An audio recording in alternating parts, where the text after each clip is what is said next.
Now the reason why I still have the exhaust off is because we got a new one. We got a super trap muffler.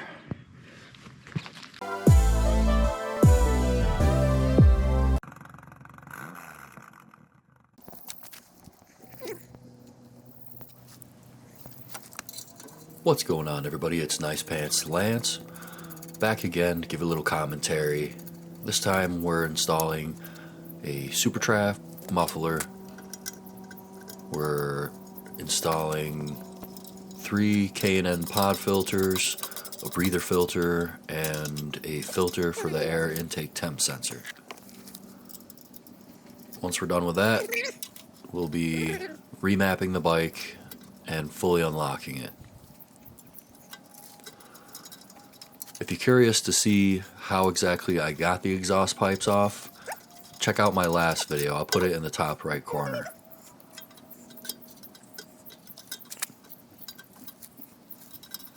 But in this case, I've already got the stock exhaust pipes off. I've already taken the crossover pipe off as well.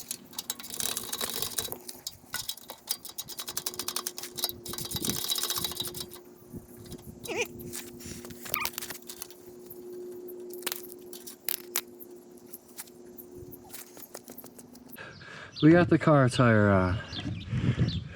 We got the new exhaust on. But we can't fire it up and go for a ride because, as I said before, this motorcycle runs way too lean. And now that I put this exhaust pipe on here, it's gonna run even leaner, and we don't want that. So we're gonna retune this bike. We're gonna remap it using Tune ECU. And while we're at it, we're gonna lift up this gas tank and we're gonna expose all the intake plumbing that's underneath the seat and underneath the gas tank. We're gonna expose the throttle bodies and install some filters.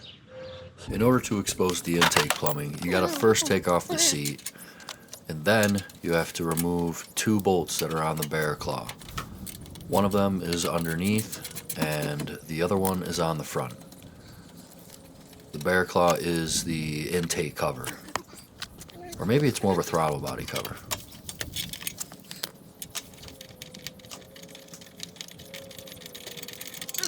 After that, you're gonna take off your shirt and intimidate the motorcycle,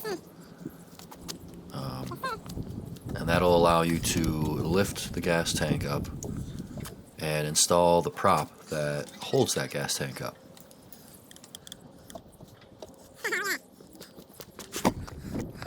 The one cool thing about the Rocket 3 is it has its own tank prop.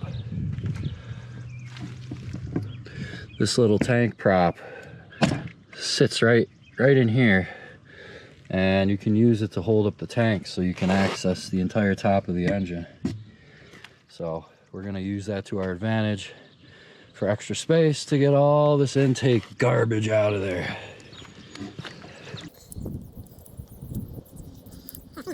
All the different air boxes and intake manifolds come off in pieces. So I started off with the largest section of the air box that actually clamps onto all 3 of the throttle bodies. It's the one right behind the coolant overflow canister. In order to get that one off, there's 3 clamps where it meets the throttle bodies. Those need to be loosened up with an Allen wrench.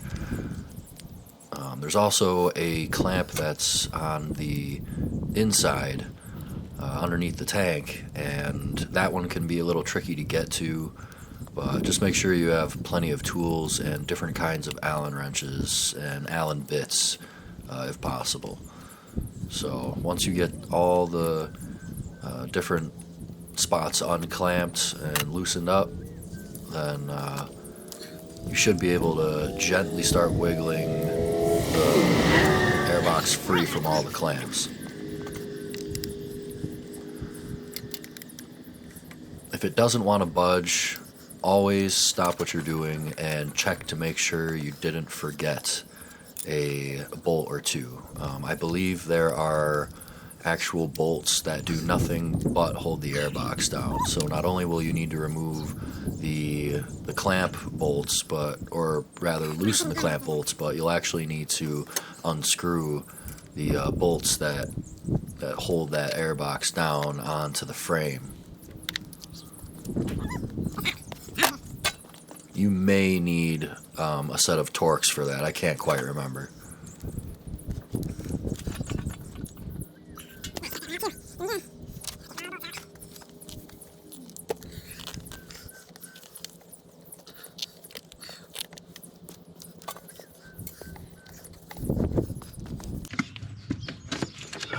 What do we got here? Look at that.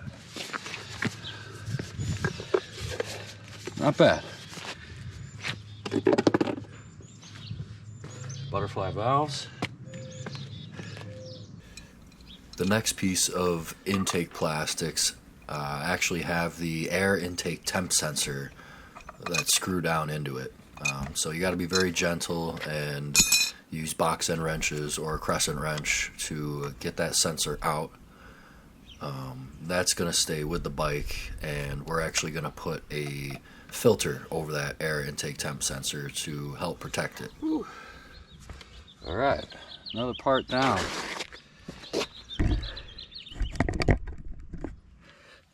Another part down.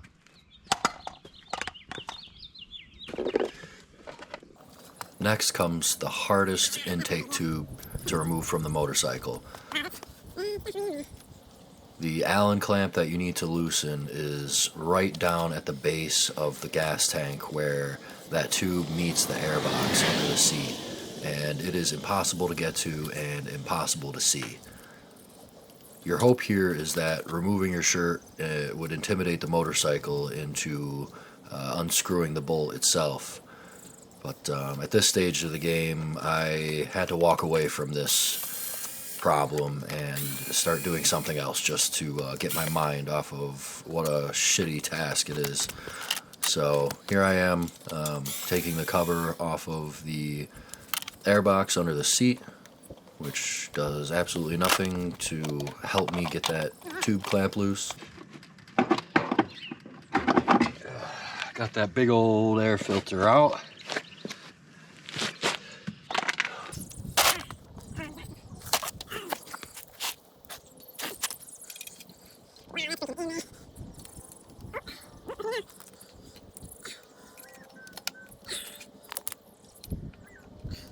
Oh yeah, I got it loose now, but it's way in there. You got to take that side cover off just to have access to it. Otherwise, you'll never be able to do it.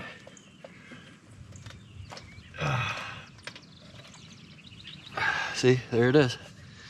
What a pain. That was way down in there. Incredible.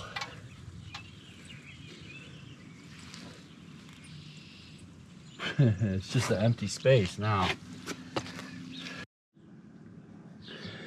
All right, I'm just gonna skip all this, but we're gonna install the filter for the breather, which I believe is this one. It's a 621560 by K&N. And we got a 5/8 621340. That is for the air intake temp sensor. And then we got 3 RU2780s for the throttle body filters. We're gonna install those right now. All right, after many trials and busted knuckles, we've gotten all the intake plumbing out. We've got 3 K&N air filters on the throttle bodies.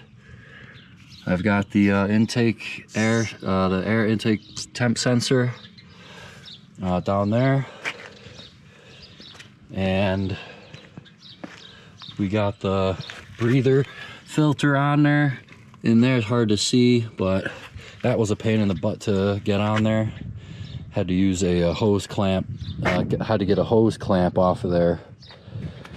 This little hose clamp with a tube that goes to the airbox. So this was a pain in the butt. I had to use 2 flathead screwdrivers like chopsticks to squeeze this clamp off of there.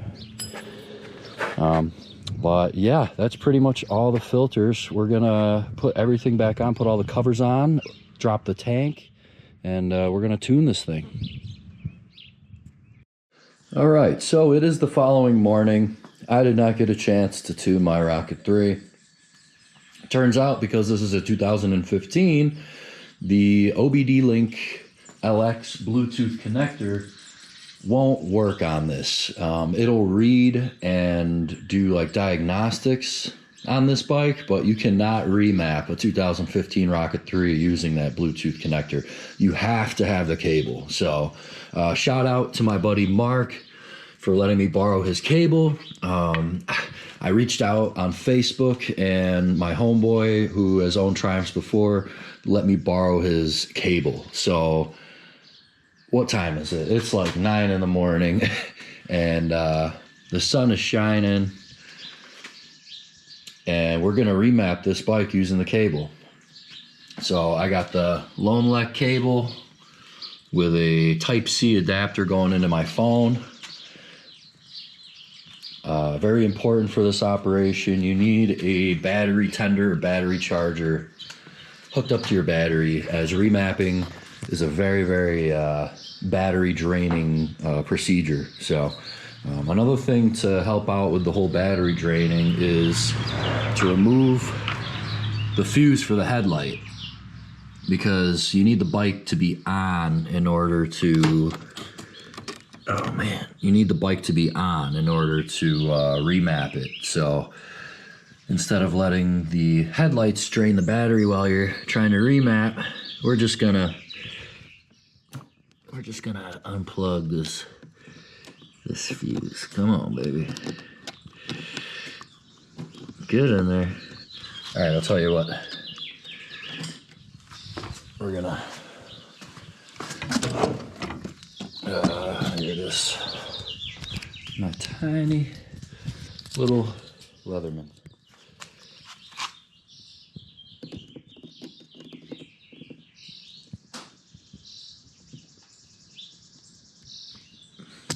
Steady. There we go. If you don't know which one is the headlight fuse, underneath the little fuse cover, it actually shows you what fuse goes to what. So we're gonna yank that fuse. All right, battery charger's going, fuse is out. Now, I'm gonna turn on the bike. I'm gonna load a tune that I want. We're gonna do the Hanzo plus 10% map, and we're gonna connect to the ECU.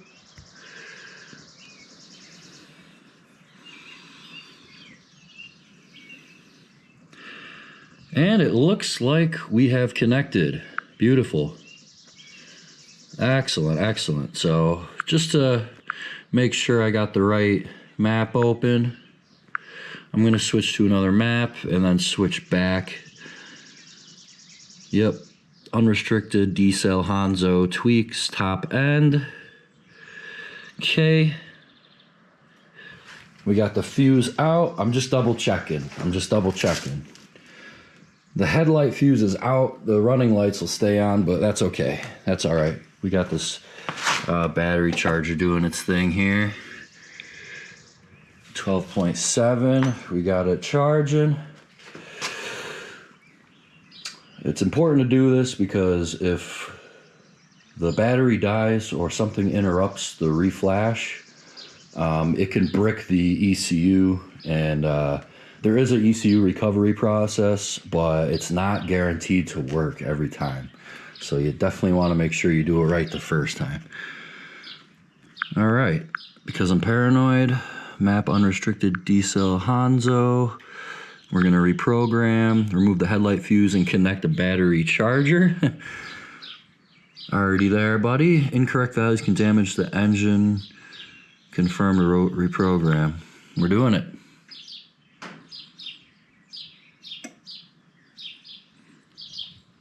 Reprogramming in process. Ooh, this is always a nerve-wracking procedure. All we can do is just hope that everything goes normal, everything goes fine. I'm 2% right now, so I'm gonna just skip ahead to after it's done. All right, remapping is done. My phone made a little jingle when the reprogramming finished, so that's it. It's all done. We've got a Riken Raptor rear tire. Dark side, as you will. We've got an Extreme Blaster exhaust pipe on here. Let's see.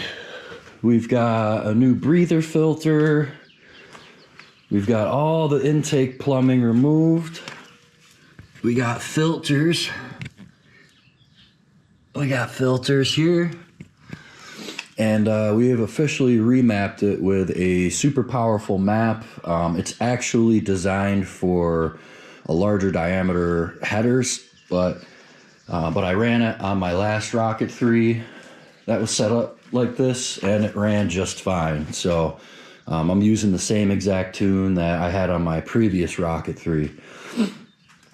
But the tune itself, what it does is, as I said before, the Rocket 3 comes extremely restricted. And one of those restrictions is with the throttle. It's got 2 sets of throttle bodies, and from the factory, one of them is programmed to sort of modulate. It's designed to stay closed to a certain degree.